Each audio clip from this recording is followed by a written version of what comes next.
Bobby Lashley and go, I'm hot. Okay, I'm hot. Of pay-per-views. Sure, you sure.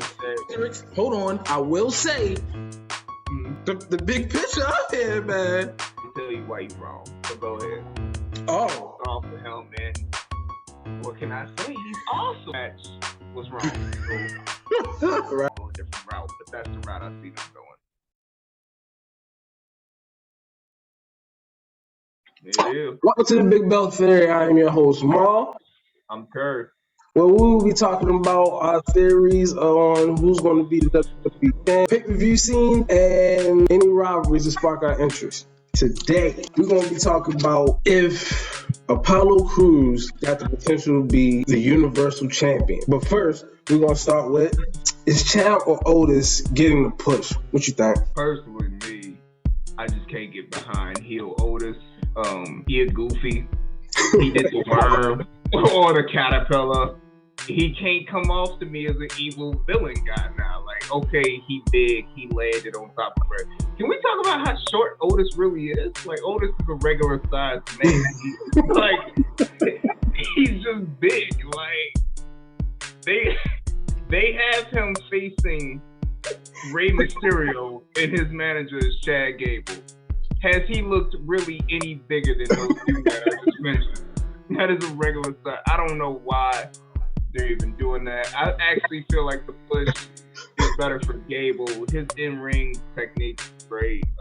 His mic skills, they're getting some work because he's the academy leader or whatever. So I think the push is better for Gable. I wish they would get rid of heel Otis. Let him go back to being Chucky's dumb sidekick friend. I think I might have to agree on you with this one.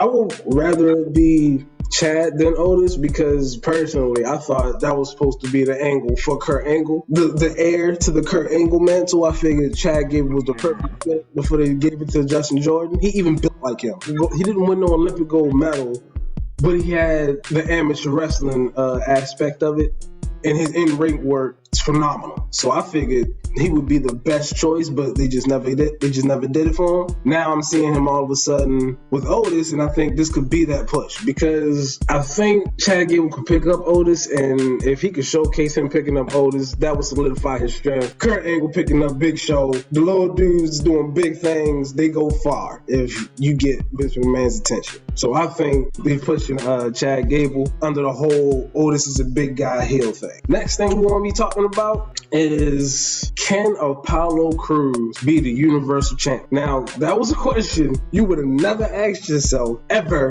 in like the last 4 years, but this new guy, he got a shot. What you think? Hey, my bad. I just wanted to say one more part on that other thing. You might have to edit this out because I just got to say that. If you look back 6 months ago, Otis had the Money in the Bank briefcase, and Rey Mysterio's son was in a beef with Seth Rollins. Now they in a tag team match that I could not have cared less about. So just how quickly that landscape changed. But I just wanted to say that one part. But I could not kill that about you. As far as Apollo Crews go, I definitely like the new character. I like how they had kind of Roman and Paul like corrupt him, making him kind of more himself as he described it. But can he become Universal Champ? I'm probably not. I don't know. Maybe one day, you know, if he puts out like a strong performance as an Intercontinental Champion, I could get behind him being WWE Champion one day. But like as the Universal Champion right now, that's been the really big names: Seth Rollins, Brock Lesnar, Goldberg, Roman Reigns. Apollo Crews, one of them just doesn't sound right in that category. So that's my opinion. Well, I'm going to disagree. And I think it's criminal not to add Booker T paved the way for acts like this to actually succeed. So, like, if you would have told me King Booker was about to be the champion, get out my face. I done seen real Booker T, and he wasn't in that championship pusher like that. And then King Booker came into the situation, and every time I think about that WCW title, I'm thinking King Booker now. So I think Apollo Crews, not if he's the person speaking. Can he become Universal Champion? I believe so. If he's a person speaking his way up into the title picture, absolutely not. If they give him a manager, if they give him a manager, all we got is MVP or Paul Heyman. Paul Heyman was speaking with him. If they even give us MVP just to speak, period, on his behalf at all, but that would collide with Bobby. So more likely Paul Heyman, because I can see Tribal Chief being over everything, but then Apollo Crews owns some stuff, and then they can switch off the belt somehow, Roman get injured, whatever. But if he has somebody to speak for him, I could definitely see Apollo Crews taking it to the limit, because he got the in-ring work. He's getting up there with the mic, not really hard to be a bad guy, but he's not there yet. And okay, hold on. I just gotta ask, who is Apollo Crews gonna beat for the Universal Championship? Because these names, they coming short. And you tell it, I like this Apollo. He cool. He not doing that to them names I named. Kevin Owens is on that list. The only person I would give that to is Finn Balor. Like, maybe he can go down to NXT and do that to Finn Balor. But the other names on that list, he is not doing that to. Who is he beating for that belt? If they give him a feud with Kevin Owens and he win that feud, that could put him in a position to be in that top. We just can't see it yet. This is his character. That's what I'm saying. His character only starts, so we can't see what we think he's gonna be. I can only hope. Y'all shot high with him. I don't know if he actually gonna follow through. We gotta see. And then the end point is, did Jay cause a triple threat possible? What you think on that? In Fastlane, I could definitely see them taking that route just because of the double count out. You already know my boy Roman. He about to holler at Paul. Paul gonna holler at Pierce, Ingram Blade, Jay, Roman, Daniel Bryan. They gonna jump the hell out of Daniel Bryan, beat him and walk out of there with the belt. It makes sense to me. Yes, but I do have a little twist on it. It's the classic twist. Classic twist.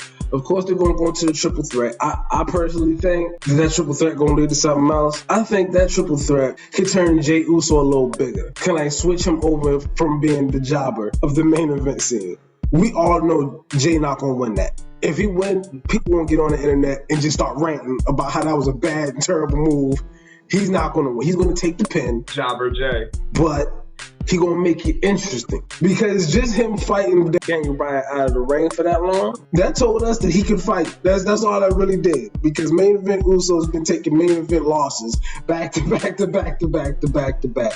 All that showed us was he's still in the main event scene. He still can hold a main contender in the main event scene. They throw this championship opportunity in his face, okay? Once they do that, that's where the classic come in. They're going to think, they're definitely going to jump Daniel Bryan. No question about that. As soon as that match starts, he's getting beat. He's probably going to get wheeled out. I'll actually give him that. He probably get wheeled out. He's getting beat. We get that. And then Roman going, just lay down. He going to look at him, lay down, take the pin. Jay going to lay down. Oh, that's going to hurt. But Jay going to lay down. He going to start the pin. Jay going to kick out. I'm going to be like, what you... Stop acting up. We've been through this. Relax. Lay down. And then he's going to lay down again. He's going to kick out again. And then Roman going to get upset and just start beating the dog shit out of him, right? He going to start that. He going to get out of it somehow. And then he going to start fighting him. And then the real triple threat going to begin. Because Daniel Bryan going to do the Daniel Bryan move and limp down the aisle with the bruised up body. He shouldn't be out here. And he going to go out. You know how it go, bro. Right. He gonna go out there. He's somehow gonna possibly put it on. But I think Roman, Game 7. I think that shit gonna end up Roman anyway. It has to. It has to end with Roman winning. Like Roman versus Edge, it just sounds better than Jobber Jay versus Edge or no. Daniel. Disrespectful, boy. I tell you. You know what? That's crazy. Just in case, on the very minuscule chance that Jay is going to see this video. But let me just say off rip, I am a huge Jay Uso fan. But that man is Jobber Jay right now. I cannot spare him. I don't if like I it. can spare Otis, I can't spare him. I don't like it, but the truth is the truth. If I could go around here calling Braun Strowman Big Braun Jobber, then I can accept when my man's his job. I get it. I know what it look like. So that's what that is. So I'm Kurt. I'm all. Thanks for watching. Like and subscribe. And if you guys have any theories on what could happen in the future at Fastlane, go ahead and put it in the comments.